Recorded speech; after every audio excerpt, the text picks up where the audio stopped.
You're going to talk a little bit about, let's start with this individual auto assessment that was started in 2020.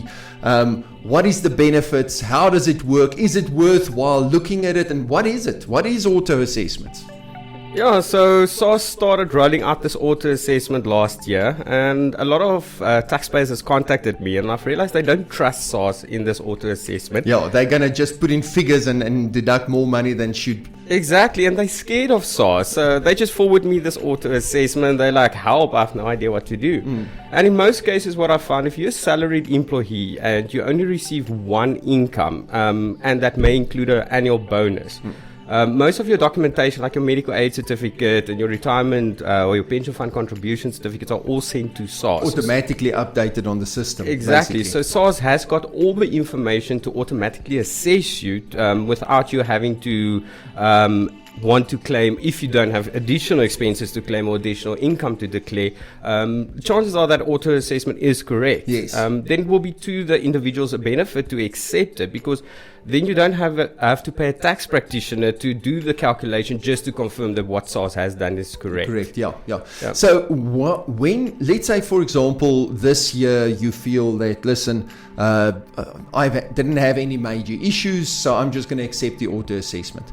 Next year, I don't have to accept it again. It's a year by year. You don't say I accept auto assessment and then it's there. Then you have to deregister or something for it. Oh, no. It's just a year-on-year functionality that SARS has introduced. You can even object to the auto assessment. Okay. If SARS has assessed you, according to the Tax Administration Act, you can still object against that assessment. So it's not cast in stone. Okay, so it's not like I say, well, I'm accepting auto assessment and now for the rest of all time, they're just going to put auto assessments through. Every year I have the opportunity.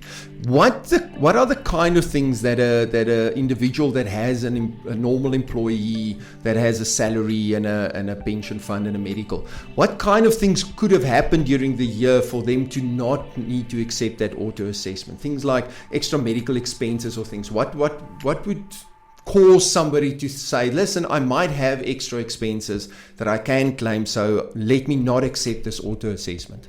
If you have a disability as defined, either a permanent disability or a temporary disability, just make sure you've got the disability disclosure document form that's signed by your doctor. Okay. If it's a permanent disability, you just need to submit it to SARS once because it's permanent in nature. If it's a temporary disability, every year, unfortunately, you will have to submit one of those. And that changes the way how your medical tax credit is calculated. Okay. So you get an extra benefit in that. Other stuff that you might, if you've got rental property that you get income from, SARS won't know about that. Yes. And please don't try and hide that from SARS, because when you do purchase a property, you do give SARS your income tax reference number, so they can keep track of that. Yeah, they will know. They will know. And SARS can penalize you for under a declaration as well.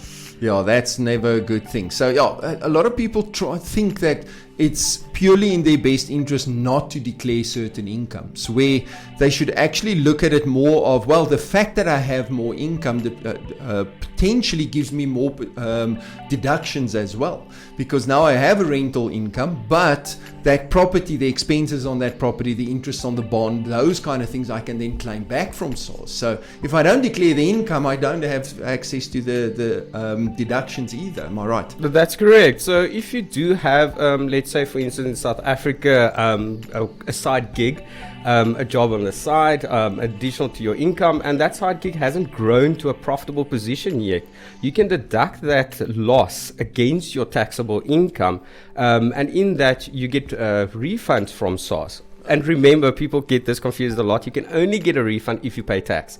SARS is not in the business of handing out money just for submitting a tax return, saying thank you, well done, there we go, 50 randjies for you. Yeah, so if you have your own small business and you don't pay any tax over to SARS, you can't then claim back 10,000 Rand from SARS. They're not going to say, well, there's 10,000 Rand check or an EFT for you having a business. You have to have paid some tax to actually claim back, but you can reduce your tax liability through the amounts that you claim back.